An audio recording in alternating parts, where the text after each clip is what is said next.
In his mission to turn the tide on obesity and obesity-related diseases in South Africa, Novo Nordisk has announced the official launch and immediate availability of simaglutide at 2.4 mg in the local market.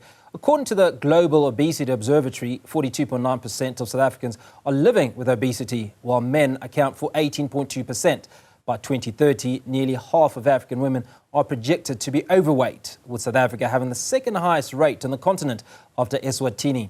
Well, let's talk more about this with the Head of Market Access and Public Affairs at Novo Nordisk South Africa, Thabeng Leping. Thabeng, I appreciate your time. Thank you so much for coming onto the show. Thank you for having me, Hugo. Appreciate the invitation. So obviously these are exciting times, not just for you as a business, but obviously for the consumer. Because if we look at those numbers around obesity, I mean, they're particularly high and are getting projected to get higher. They are, and it's not just the numbers in terms of the number of people that struggle with obesity on a daily basis, but it's also the amount of money we spend as a country on healthcare spend related to treating the complications of obesity. And so, yes, you're quite right. It's become a crisis for our country, not just a health crisis, but also an economic crisis, and we've got to attend to it ASAP. So let's rewind a little bit before we talk about simaglutide and what it is that it does. People are overweight, so people are obese for a number of reasons. Part of that is diet, I'd imagine. Other could be comorbidities, etc. What does simaglutide do in the body? And it's taken once weekly from what we understand. Is that correct? It is taken once weekly. So simaglutide 2.4 in particular is indicated in the treatment of chronic weight management or obesity as we call it. It is a once weekly injection. There is a mechanism of action that patients could generally speak to about with their doctors in terms of how it works in the body specifically, because patients react differently. As far as even the weight loss expected would differ from one patient to the next. It's a once weekly injection. It's available from this week. And also into the following week as well, we will continue to roll it out into the pharmacies that don't have it in stock just as yet. And the big question, obviously, is accessibility. It's available this week. It's going to roll out across the country. Yeah. Is it going to be accessible pretty much any pharmacy you go to? And let's talk about the price point, because that's obviously going to be a talking factor. Yeah, of course, yes. It should be available in all the corporate pharmacies. And actually, I like this question because it sounds very simplistic. Where can we get it? And it is a medicine. It's a scheduled substance, and generally people should get it from a pharmacy. But we know lately with most, weight loss medications that people have been getting them from other channels outside of normal pharmacies. And so this is for us also to make sure that we create this awareness that your medicine should only be obtained from a pharmacy, a registered pharmacy, be it a corporate pharmacy or an independent pharmacy, but any pharmacy that is registered appropriately in this country should be able to dispense the medicines. Most pharmacies do have the medication already, as I say, this week, but then we will continue to make sure that we bring in the supply to all the other pharmacies, because we've actually just launched in Cape Town this past weekend, but we also had a media launch also last week as well. And so the call to action for patients is to make sure that they don't get their medicines from a salon or from any other place that is not registered. Or from a buddy. Or from a buddy or from a friend. Yeah. Get your medicines from a registered pharmacy. That is the only way we can ensure that you are actually getting a safe medication that has been quality tested for efficacy and for safety as well. You ask about the price point. I mean, semaglutide 2.4 falls into the category of GLP-1 medicines, right? And if you look at those type of medicines, they have a similar pricing.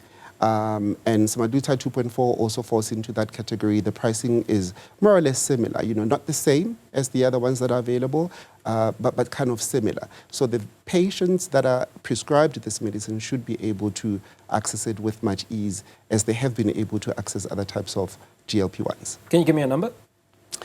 The number, at least a range. I mean, what's it going to cost? Ballpark. I mean, if you went into a pharmacy and you asked the pharmacist about the price, they would be able to tell you what that price is. Remember, semaglutide 2.4 is from 0.25 all the way up to 2.4 milligrams, and each pen has a separate price. And so I'm sure if you went into a pharmacy, they would be able to say what the price is. Okay. But as I say, very similar to other GLP-1s as well. Okay, so you can give us, obviously based on the similarity, you can give us an indicative price for a month's supply. What would that price be? I'd imagine that you must have recommended price, or based on the similar products. What are you paying for a month's supply?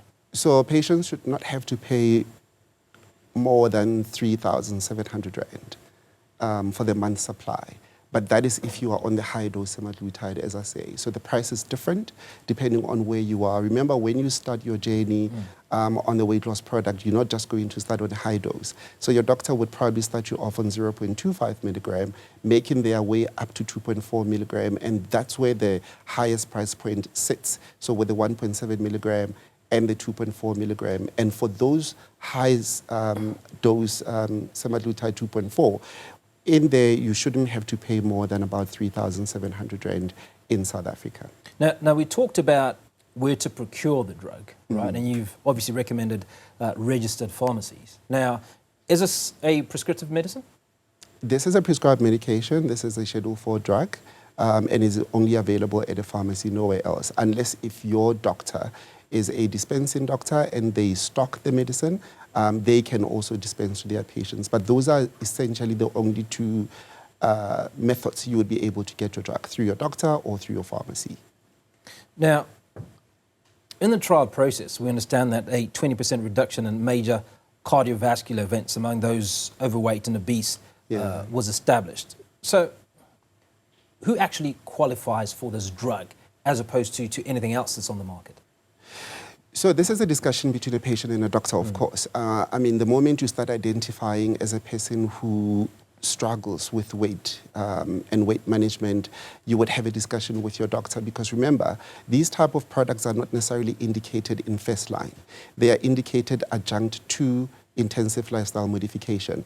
And so for any patient that begins their journey with weight loss or weight management, ideally they would start with increasing their active lifestyle, you know, as in bring in more exercise, walk a little bit more, do all that type of thing. They would, in fact, also, in addition to that, look at the types of food that they eat. So diet becomes very important, right? And if those two then fail, or they don't get you to the target goal in terms of your weight, then you add a drug, such as this one. And that's the 20% that we speak about. So it's not just the 20% on weight reduction up to 2.4 milligram, but it's actually the 20% also on major adverse cardiovascular events. Now you talk about adverse, let's also talk about side effects. What are possible side effects in that trial that was carried out? Are there any side effects that individuals may look out for? Yeah, so most patients are known to have gastrointestinal side effects while on GLP-1 containing products. But again, differs from patient to patient, and this is why it's important that the relationship, for a patient that's beginning to start their weight loss journey includes that of their doctor as well. But we've seen also that of late there's also inclusion of other specialties as well. So in the MDT team, or what we call a multidisciplinary team, there would be a dietitian, there would be a psychologist, there would be a doctor that looks after you, and so it's a team effort, and that's actually the best way to manage weight, as opposed to just taking the drug on its own, because it's not indicated that way. As I say, it's adjunct to lifestyle intensive modifications such as your diet and your weight as well. So active lifestyle, yeah. So Thabeng, we've confirmed that it is prescription-only drug. Is it available via medical aid? Would medical aid pay for this? Depends which medical aid you belong to. And remember, when you speak about medical aid, you essentially talk about a hospital plan, right, which would cover you in an event where you were to be hospitalized. But then your medical aid also has a portion of it that covers any day-to-day or what we call out-of-hospital benefits, including your medication. So obesity in South Africa, unfortunately, is still not seen as a chronic disease. It doesn't have this recognition. This is despite all the evidence that we've got. This is despite all the science that has gone into studying obesity and, in fact, declaring it a chronic disease. But we don't recognize it as such, and because medical schemes generally would pay for products related to what they call prescribed minimum benefits, and these are the 26 chronic conditions that have been declared by the Council of Medical Schemes as payers having to pay for those.